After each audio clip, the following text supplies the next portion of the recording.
Welcome back, everyone. At this time, we're going to prepare for our second session, Emergency Aid plus Financial Education, a winning combination for financial wellness. But before we get into that session, I just want to talk a bit about the importance of listening to students. Each of our campuses, our institutions are so diverse. The populations of students, whether they be part-time, full-time, adult learners, student parents. There's so many students, but they all have varying needs. And sometimes as a campus-based administrator, it's difficult to figure out what you can do to entice participation, whether it's free pizza, which I found to be helpful at UMB, or giving away gift cards, as many other institutions have employed. It's a very interesting space to try to figure out how you can pull them in, because you know that once they get there, they're going to receive something that will help them and could make a lifelong impact. So throughout today's event, we're going to hear the voices of students. The first student that we're going to hear from is from the University of Maryland, Baltimore County. UMBC has a robust financial education program that I have personally highlighted on several occasions. And so it is great to not only know their staff and the team there on their campus that is led by Dr. Yvette Mosey-Ross, but also some of the students who are on the receiving end of that financial education. So at this time, I'm going to mute myself as we prepare for the student voice from UMBC. Hi, my name is Meredith Weber, and I'm a recent graduate of the University of Maryland, Baltimore County. I majored in biological sciences and minored in economics while actively participating as a member of the UMBC women's soccer team. While in school, it is so easy to get wrapped up in the concrete curriculum in your daily classes. Whether that be in the arts, in the sciences, or another department, your studies are primarily focused on the discussed syllabus and how to do well in that particular class. With me being an economics minor, I had the benefit of being exposed to some real life concepts and mathematic problems that would technically be applicable in the long run. However, as a college student about to embark on real life outside of college, this is not enough. You quickly realize that your life will not always revolve around soccer and that you will soon have to adult all on your own. UMBC delivered with different workshops and seminars surrounding real life skills. Our coach set up multiple discussions with guest speakers from campus and the women's soccer team, where we were immersed in different grown-up topics, which we would not have learned in the curriculum of a course on campus. Of these workshops, we discussed taxes, buying our first home, planning for retirement, and we were even able to talk with an alumna who works for T. Rowe Price. These real-life conversations were crafted to make us feel comfortable exploring the very real adventure of adulting that awaits us when we graduate. And UMBC was able to facilitate this financial education. I am so thankful that UMBC provided me with this type of education and preparation. It is something every Maryland student should have the opportunity to access as well. Wow, thank you so much for the video. At this time, we are going to shift into a discussion about what happens on campus. And today we're highlighting Prince George's Community College. In this session, we're going to hear from Thelma L. Ross, Director of Student Financial Aid at Prince George's Community College, and Heath F. Carelock, who's the Program Director of the Financial Empowerment Center at Prince George's Community College. We're going to talk a bit about their experiences with the emergency aid response to COVID-19, the importance of maintaining awareness of emergency aid after the relief funds have been exhausted, and just looking at some examples of financial education and wellness programming to help students build financial life skills and assist those who have been affected by the pandemic. So this time, I'm hoping to see Thelma and Heath on my screen. Ms. Ross, hello. Hello. Hello there, Heath. Now, before we get into this conversation, I must share with you all that Prince George's Community College is my neighborhood community college. It's located in Largo, Maryland, which is just a short ride from Washington, D.C. Prince George's Community College enrolls nearly 40,000 students each year and offers more than 200 academic and career training programs. From my experience with Prince George's Community College, I can tell you I was in the library whenever I had projects because that's where my mom took me to get work done. She also taught me how to drive in the Prince George's Community College parking lot. My most recent coursework at PGCC was actually a Zumba class with some of my girlfriends. So I have an affinity for Prince George's Community College, and it's a pleasure today to have Ms. Ross and Mr. Carelock here. So I want to begin the discussion with Ms. Ross. Can you give us some perspective about the amount of aid that your office processes for students at Prince George's Community College each year? Good morning, and thanks for having us. I can, and can we do Thelma? Sure. We've gone back a few years now. I think Thelma works out well. Okay, thank you, Thelma. You're welcome. You're welcome. Yes, so in the Student Financial Aid Office, we process roughly $36 million a year. And that's a combination of grants, loans, campus work, scholarship assistance. Could be institutionally based, foundation based, or outside scholarships. The majority of that 36 million is coming from Pell Grant funding and student loan funding. But our students do have the advantage of several different types of scholarships as well. Wow. So I want to take us back a few years when I first reached out to you and asked you to complete the survey for the SPIN study. There was a question there that said, please describe any resources specifically designed to benefit students who have reported experiencing a financial emergency. And you shared information about student support services, including emergency assistance, bus passes, food, clothing. Can you elaborate on the response to emergency student needs?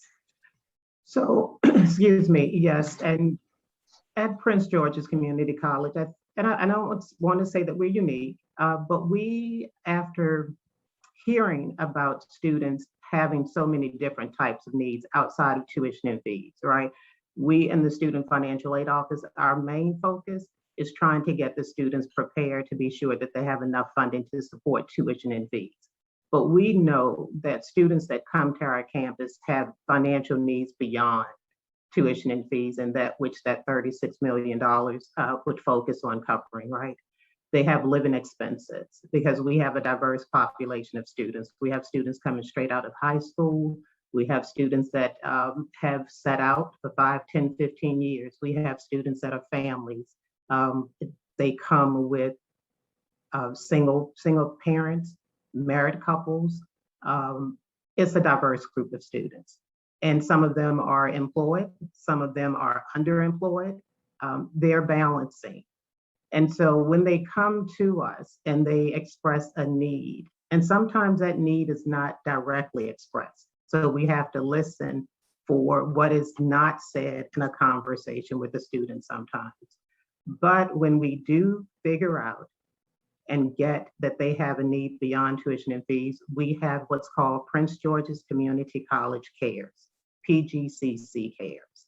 And that particular office on campus is made up of folks that are comprehensive in the approach to needs. So they could go to that particular office and find out how to get housing resources, how to get food resources, how to get transportation needs. And you don't have to run the student from office to office to office. It's centrally located, and the student can go to that place and they will coordinate with that student the services that they need. Wonderful. Thank you so much for that explanation and telling us about the foundation and its work to support student needs. I want to shift gears a little bit and go over to Heath at the Financial Empowerment Center. Sometimes there's a lot of confusion around all these different terms related to financial literacy, financial education, financial wellness, and financial empowerment. So I wanted to hear from you, your perspective. How do you see those terms differently? And I'm speaking of financial literacy, financial wellness, and financial empowerment, which is what you specialize in. And as Thelma said, I go by Heath affectionately. I really do think this is important here because financial literacy is what this has all been sort of rolled into in a lot of the talk, but oftentimes what we are really talking about is financial capability, financial security. And one of the things that we have to sort of talk beyond for folks is the idea that sort of giving them resources just to tread water is oftentimes not a vision. It's not a vision. And so what I want to make clear is when you participate in a market-based democratic society, it's really important to give people the resources that can help them have what Jeffrey in Jeffrey Canada's book by Paul Tough, which is called escape velocity. People don't want to be embattled by poverty, be embattled by having to contend with issues of the working poor. And we know that there's a United Way project called the ALICE project, Asset Limited Income Constrained Employed individuals in the community who are just above the poverty line, but still aren't able to make ends meet. We want to give people resources so that it points them towards financial independence, financial security, but we do have to meet them where they are, which is to try to financially stabilize the situation, which has a lot to do with what Thelma was talking about with PGCC Cares. And so financial literacy is the knowledge of something. And I went over this yesterday at a group of 21 12th graders, rising 12th graders, and we just went over some basic financial literacy. What is it called when you have to move from a house if you don't pay the mortgage? Oh, foreclosure. Yes, that's literacy. Capability is being able to avoid foreclosure. That's where we want people to be able to actually be in that lane as well. But sometimes the knowledge is really important in that process. Knowledge can be liberating. And so that's really important. So when I see in your question, financial literacy, financial wellness, and empowerment. So wellness is also really significant because wellness looks at, your attitude, your behaviors, your opinions, your beliefs towards money as a resource. And that's important as well because a lot of us grow up and have conflicted or damaged relationships with money. And that can stem from something like having your wallet stolen when you go to Six Flags as a kid, to having your lunch money drop out and nobody return it at school, and you not being able to have food that day, right? And that gets with wellness. So wellness, I really enjoy Schwarbrick's framework from 2006, Dr. Tisa, where he talks about the 8 points of wellness. And financial wellness is one of the overlapping blips in that. So you have financial wellness, emotional wellness, intellectual wellness, physical, occupational, spiritual, social, and environmental wellness. Those are your 8 points of wellness fundamentally. And each of those overlaps. Each of those is integrated into the outcomes of the other. And I think that's really important. So financial wellness is very much integrated into some of the other areas. And then the last one here is financial empowerment. So if you look at what just happened over the last week, and those of you who are parents and are earning $200,000 or less as a single parent, or married filing jointly and earning $400,000 or less, you just got your first, what's framed as Biden bucks, the child tax credit, right? You just got $500 or up to $3,600, depending on the number of children you have and the scale of income you're at.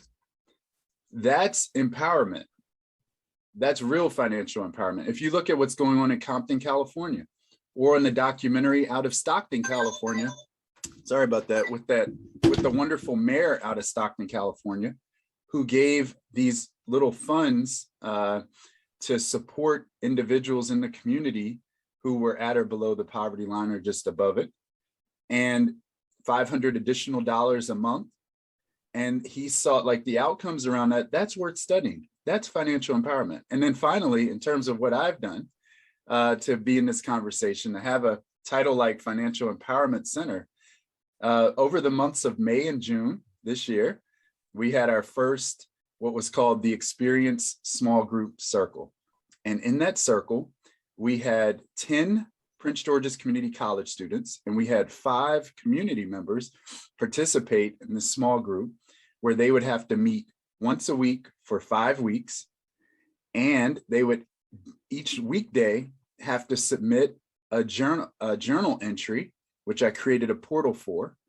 And that was based off of Sybil Solomon's inspired savings journal. Sybil Solomon created Money Habitudes. Some of you know that resource, which is phenomenal. And they would have to make one social media post a week at the end of the week to be reflective on how they grew or something they learned. And so we saw great consistency, because at the end of that, if they were able to demonstrate sort of a consistency with that, they received $250. And so that's financial empowerment, but it's also financial literacy, because we taught during those sessions things like retirement and investment education and how to save and the money trajectory and spectrum, which we'll probably get to in some future questions. Well, thank you, Heath. My hand is hurting from all the notes that I was taking on all your activities. About that most recent program, Experience Small Group Circle, I really can appreciate how you ask the students to do something in private, their journal entry, but also to do something in public via social media to reinforce what they're learning with you, and hopefully prepare them to take actions and move them towards that space of being financially empowered. I also appreciate your explanation of wellness and including financial wellness. I want to turn the conversation back to Thelma, because in thinking about those areas of wellness, it's quite possible that every single one of those areas for all of us were disrupted due to the COVID-19 pandemic. So as a financial aid director, I'm sure that it was, I can't even find the right word to put on it, the position you must have been in when the pandemic news of it broke, and also when institutions heard that there would be relief funds coming. So I want you to think back to that point when you first learned that emergency aid was coming through the Higher Education Emergency Relief Fund. What were your priorities? Who did you engage? Are there any changes in the emergency aid application process that you've made that you are considering making permanent after the funds are gone? So thanks for that. Yeah, it has been quite different. I've been in student financial aid for just about 40 years. I started out as a work study student. And in March, and as you know, because you've been in an aid office, and there are folks on the call that have as well, the student financial aid office is very regulatory driven. And from the Department of Education, whenever we get money from the Department of Education, it always comes with bells and whistles. And I'm going to use that, bells and whistles, in order to move it through the process to get to students that it's intended to serve. When we got notification of the first round of CARES Act funding under the HERF umbrella, the first thing that we thought was, okay, how does this work? Do we just spend it? Who's the target? Who is really the target audience or population for this funding? Then we got notification that it is for specifically, and first priority, I shouldn't say specifically, but first priority to our federal Pell Grant students. Didn't have to be, but that was the priority consideration for that first round of funding. And so what most of us did, and it came in March, the spring term for most of us, which was the end of the processing cycle, right? So everybody is thinking, how do we get this money to these students quickly? Because that was the intent of the funding. It was emergency relief for something that had just happened. How do you move it through the system? We don't normally turn really quickly on a dime with federal money, but we had to with these funds. And so for our office, we engaged the first department that we normally work with to move money from our side of the house to the student, and that's student accounting. So our student accounting office, some offices, some campuses may call it bursar cashiers, that particular area. We then talked with other partners on campus. We reached out to our extension centers, University Town Center, Lower College Center, because we have students at those locations. Wanted to be sure that we heard their voices as well. We talked to our folks on the workforce side of the house as well, because we weren't sure initially if those students were going to be eligible in the first round of funding. As you know, there have been subsequent rounds of funding that expanded, but initially we weren't sure. So we wanted to have several partners at the table. We had folks from our academic side of the house, our deans and associate deans from that to get their perspective. We then decided, based on the guidance, that we were going to focus on our Pell Grant eligible students and how quickly could we get the funds to them, directly to them, because it had to bypass some things in the system that we weren't used to it bypassing. And we did that. And so within 30 days, we actually got the funding. We made a decision on the dollar amount, did not ask students to apply because they didn't have to apply. And because of the way things were moving, we didn't want to add any barriers to students being able to get a what we would consider to be a meaningful amount, not too small, but couldn't be too large, because we were trying to get it to as many students as possible. And so that's what we did. And students got money. We received it, and we signed the agreement in April. Students got money in May from that first round, and we had exhausted that money by the end of June. Wow, that was fast and sounds like an extensive process to work through. There are a couple things. Oh, you look like you were about to say something. You go well, ahead because first. you asked the question about did we consider anything that we wanted to make permanent? Mhm. And one of the things that we talked about was, how do we know what the needs are on our campus? We can assume that we know what they are. And so now, and students have been surveyed and surveyed and surveyed, right? But at some point, we have to be able to use the data that we collect. And so one of the things that we want to do that we would hope is going to be systematic and useful down the road is having a repository of needs, meaning student needs. We know that we have a significant population that is impacted by this thing, and that thing could be food insecurity, that thing could be a need for housing assistance or what have you, right? So that we're not at the point that we get money trying to determine where students are on the needs spectrum. We'll know that because we have talked to our students directly and they've shared information with us. Wow. I wrote down a lot. One, I did not know that you began as a work study student. There are many people attending this event who also ended up working in financial aid by way of entry through a work study position while in college. The second one was you speaking about the relationship between financial aid, the bursar, the extension locations, and deans and academic personnel. I just had to take this moment to tell everyone, for those of you who are not familiar with financial aid, the financial aid office doesn't have your money. The financial aid office is a conduit through which financial aid flows. So pass that message on to your students if you don't work in financial aid. But it sounds like you all really worked an efficient process to get the money to the students who needed it most as quickly as possible. Now, while that was happening in financial aid, we have Heath over in the Financial Empowerment Center along with Victoria Saunders. Heath, I have looked at your calendar for events and I saw that you all had something happening nearly every day, 5 days a week. You all had programs going on. So I want to commend you on being able to pull off something like that, especially during something as large as the COVID-19 pandemic. So I'd like for you to tell us a bit about your team, what inspires your programming choices, and the guests and the organizations that you approach for speakers and participation.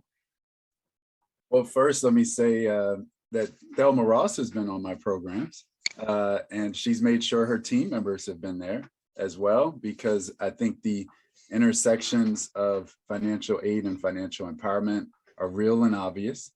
And so I really applaud Thelma, not just for her work with me, but for her work at the college. She is her own pillar in the college institution, and she doesn't hear that enough from everyone. So I want to make sure she has her flowers. So thank you, Thelma. We get our ideas from 3 different lanes. One of those is the mission of the Financial Empowerment Center.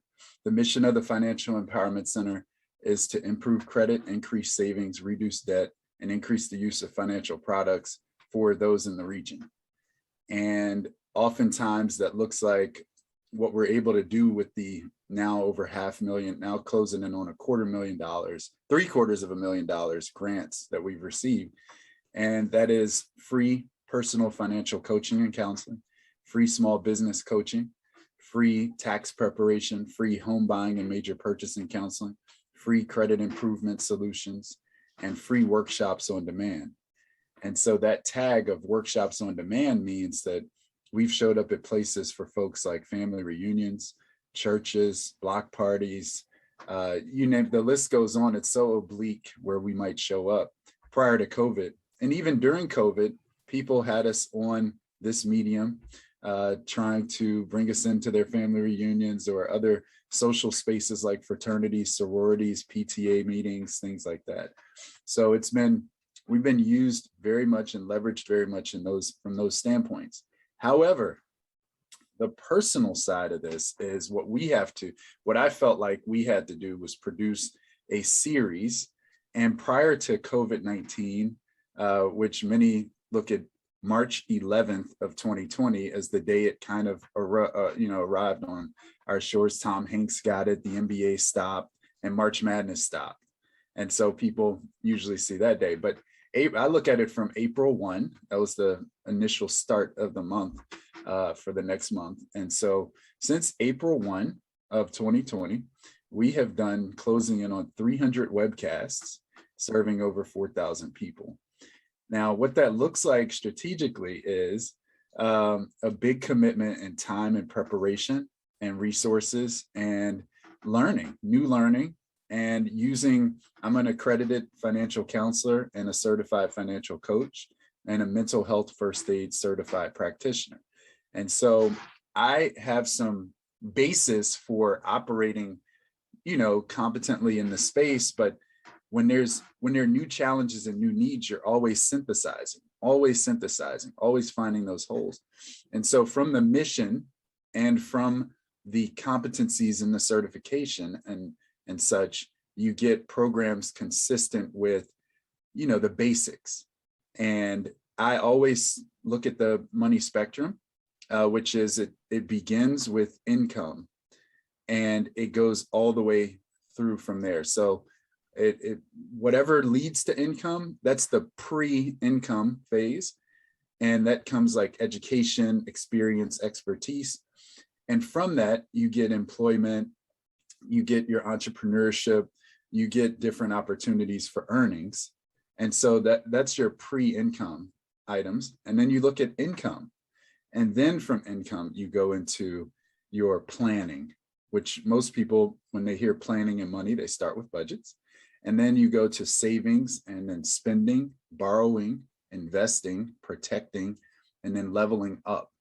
Leveling up is when someone has done well enough with money that they can do something else with it, whether that's flipping homes or buying up tax liens or starting a business or, buying a business, getting into a franchise ownership position. So those are the types of things people do when they level up. And then also how we give money. I've had clients, for example, who have give, and have not been saving enough for themselves to retire. And so we have to oftentimes in personal financial counseling situations, sort of help people reset. So missionally, that's where ideas come from, but also feedback. And so we do a pretty good job of evaluating, following programs, and listening for what else do people want to learn? What else do people want to hear? And then ideas ripped straight from the headlines, personal lives, individual curiosities. Someone once said life is plagiarism.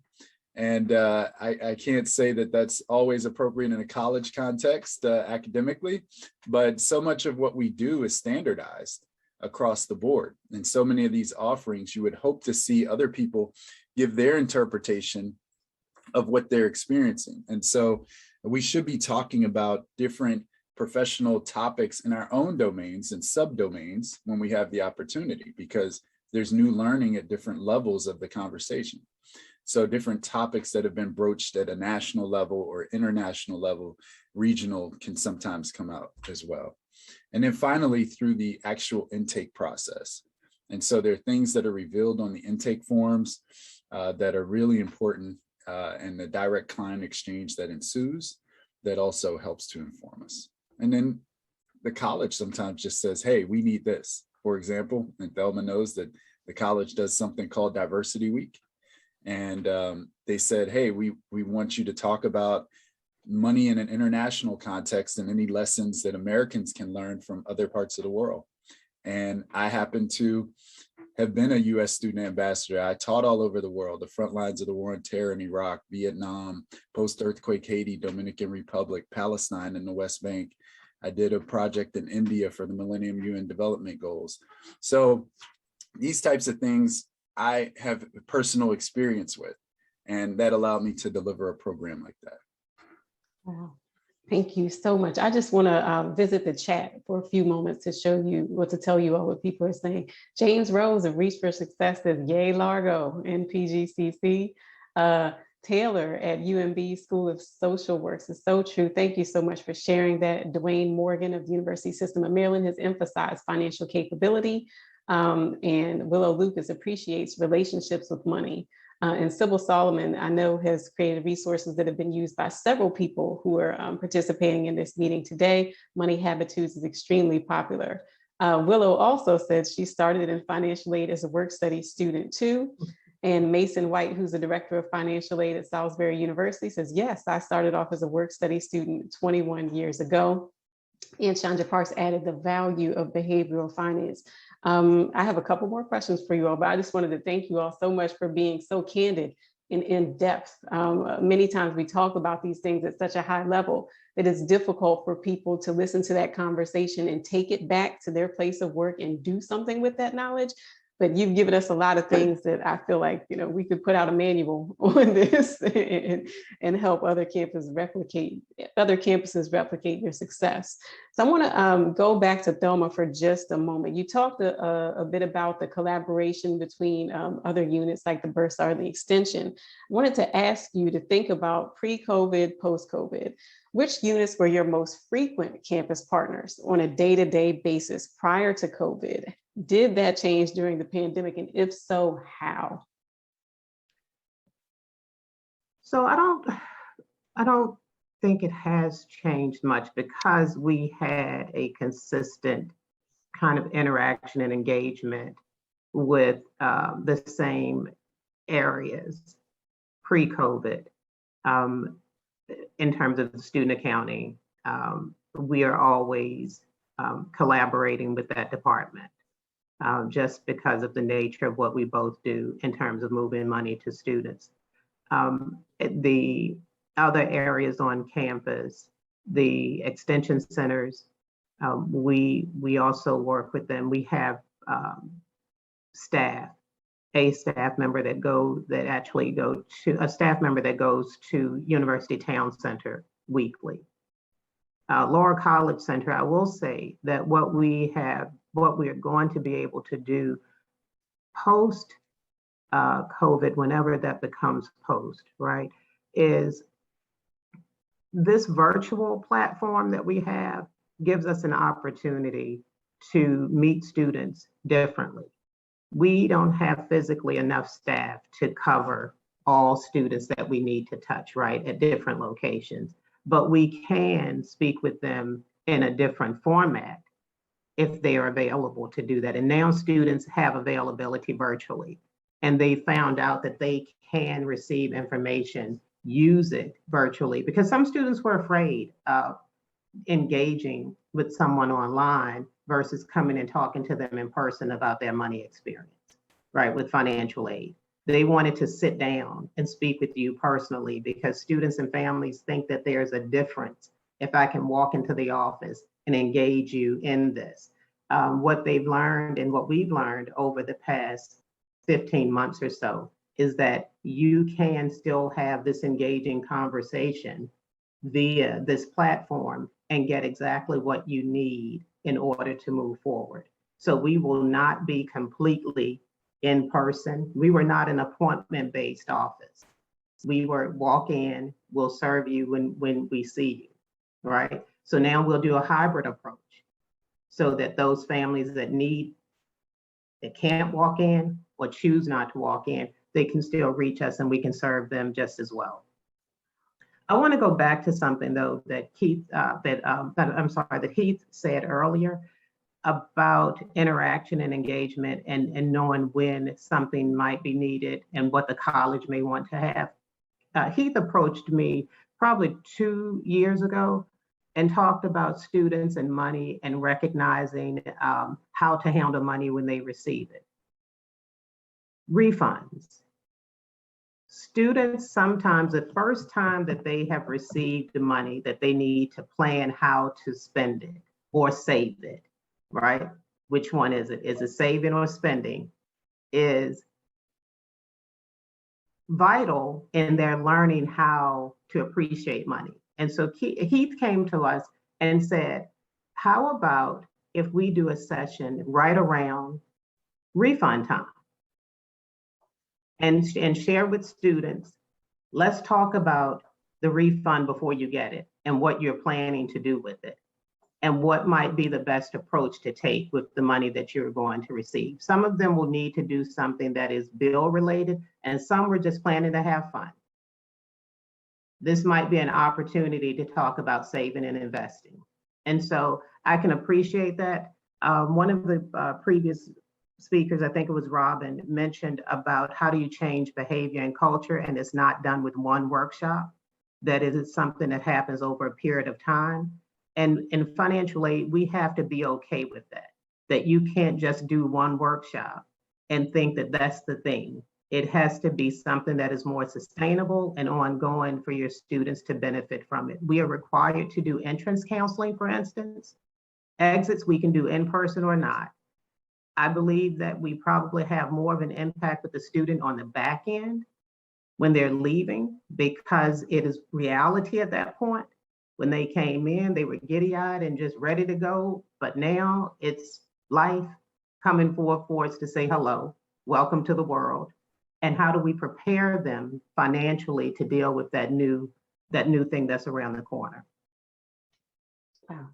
And student loan repayment is definitely a new thing when you've been used to refund checks.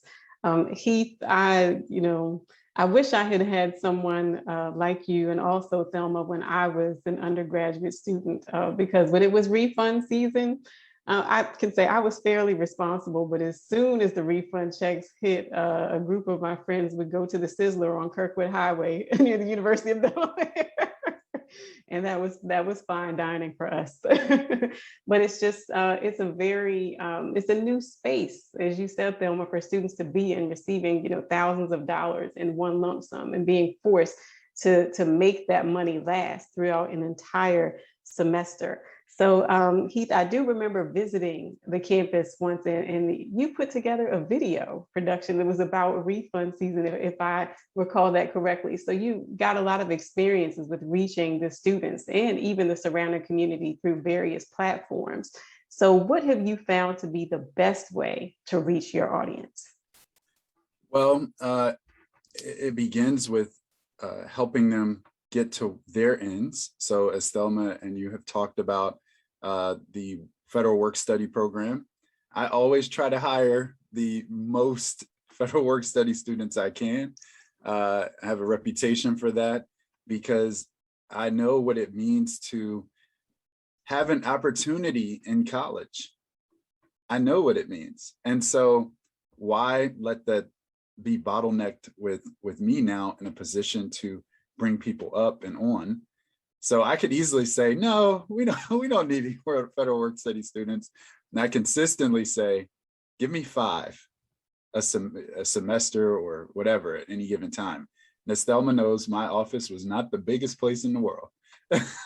So it is physically, we now have moved. And so I will return to 5 as a threshold, and we have a better space. Anyhow, reaching any target audience, because the mission is vast. It has students and community members and faculty and staff. And so anyone, frankly, can come and say, hey, I want to talk about in confidence my situation, or they can attend any of the public workshops. We were able to do workshops all the way for MLK Day, for the inauguration week of President Biden and Kamala Harris. We were able to do different types of events that are themed by the month. So for example, February, Black History Month; March, Women's History Month; April, Financial Literacy Month; May, Mental Health Awareness Month. And so when you thematically apply programming to big, sailors there, it makes sense, because then you don't have to reimagine much. You can do something, because money is going to run its course through just about anything that we do and have situations with. I look at some of the data that I'm sure Thelma is privy to, and that's something like, there's two elements that got me over this whole COVID era. And one is, why do students leave? And why do students return? I think that's the discussion we need to have and concentrate resources around. Why do students leave? And in our data, I'm not going to give you specifics, but I'll give you sort of an overview. There were 5 basic areas that were looked at. They leave for financial reasons, personal reasons, academic reasons, work-related reasons, which I could also double as financial, and completed necessary courses. That's why students tend to leave based on the data we have. And I'll read it again: financial, personal, academic, work-related, and completion of necessary courses. And then why do students return? And this was also very compelling in this order. Assistance with unexpected financial obstacles. It was number 1. Counseling services. So actually getting information and knowledge of actual things they have questions to. Believe it or not, that still works. And then help deciding on a career path. Because without a vision, the people perish. There's a famous book that said that, right? So I think those top 3 are really, really important. But then the others are also, and for those, I'm sure there's an extraordinary amount of brain power on this line. And so a lot of us will have familiarity with the rest of these. Help understanding how to pay for college. Again, another financial one. So that means that half of this is financial so far. Help with outstanding balance. That's another quarter. So 3/4 of this is financial. And then assistance with travel to and from campus, which could be argued as financial. And then on-site food pantry, supply, and clothing closet. That's why students return, says the data. And I think when you can do programming around that, when you can open discussions around that and build rapport with students and make it seem not like a type of vice or a type of blemish that they have or condition that they have, and you treat them with dignity in the process, they will talk to you, right? And so I think that's some of the experience we have with that, and trying to build a rapport with students in particular. In the community, it's things like prior to COVID, it was tabling at events, tabling at the libraries, the public library systems. It was making sure we use social media effectively. We have the Twitter and Instagram and Facebook. And sometimes people want you to mix it up a little bit and throw off your scheme to make it look like you're trying and not just mundane. So like some type of live recording or some type of joke or something, some relevant fact or, factoid, that type thing. So that's how we help to accomplish that in the community. Wow. Well, I'll jump in right quick sure. and just say that for those of you that don't have a Heath Carelock on your campus with a financial empowerment center, I'm hoping that you can hear it and see his love for what he does and the community that he's trying to serve. And I'm not saying that because he's a colleague. I'm saying that because this is the passion that he brings to financial empowerment at every juncture where we have engaged. And I know our students and the community appreciates that. Thank you. Wow, and that's right at 10:50. So I want to thank you both, Thelma and Heath, for just, again, sharing so much. I've written so many gems: the importance of dignity, I wrote down hashtag level up for the next year, Heath. And just the importance of just continuing the relationships and providing just in time financial education. We have one comment in the chat I'd like to share from Taylor at UMB. It says, so thankful that we have social justice warriors like Mr. Heath, sending much strength. And I'm also so thankful that we have true advocates for students like Thelma Ross at the helm at Prince George's Community College. Just before we wrap up, I would like to ask for both of you to share with everyone how they can find you, reach you, and learn more about your offices. So I'll put that in the chat for sure. And Tisa, if you can give me a half second just to say that I was a student at Prince George's Community College back during the September 11, 2001 attacks. And I was there and I transferred out on athletic scholarship. I played college basketball. But when I was there, there was no financial empowerment, anything. And so 20 years later, when I returned in this role, I know that we had a colleague who had initiated that work, Professor Betty Habershon, who some of you know, and who's still doing the VITA tax program through the college and is still on faculty in the business department. So praise to Betty there. But when I was there as a student, they didn't have this type of program at all. And so I know that when I was returning from Iraq, I was teaching through a US State Department program. And I was able to come back, I have no shame in saying this, with over $10,000. And when you bring over $10,000 back into the country in cash, you get charged tax, or you have to fill out some form to say that you have this amount of money. I did all that. But during that same day or week, Netflix stock was trading at $6.90. So this was October of 2009. And when I was giving this talk, particular talk, one of my first in the role of Financial Empowerment Center Director, Netflix stock was trading at somewhere like 285. And so I would have had almost $500,000 had I used that 10,000 plus money and put it in the stock market. But I didn't know. I didn't have a clue how to do that. And so I'm able to teach and reach students who are 17, 18, 19 years old with this information, so that 10 years out, when some stock is doing really well, potentially, now I don't give them stock advice, I'm just giving them the education of how this works.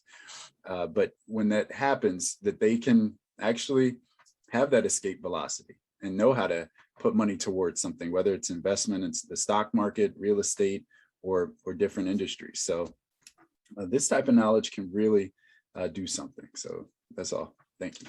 Absolutely. Thank you, Heath. We are about to head into a break. I do have to share, though, Heath, that your financial aid counselor, James Rose, is here at today's event. He wanted to let you know that. Hopefully you all can connect after the event. At this time, we're going to, first, before we go, thank you so much again to Thelma and Heath for sharing so much and providing your contact information in the chat. We will definitely share more about Prince George's Community College in the future. At this time, we're going to take a break, and then we'll get back together and move into our breakout sessions and also hear from another student about his experiences with financial education and wellness at the post-secondary level. So I'll see you guys in a couple of minutes.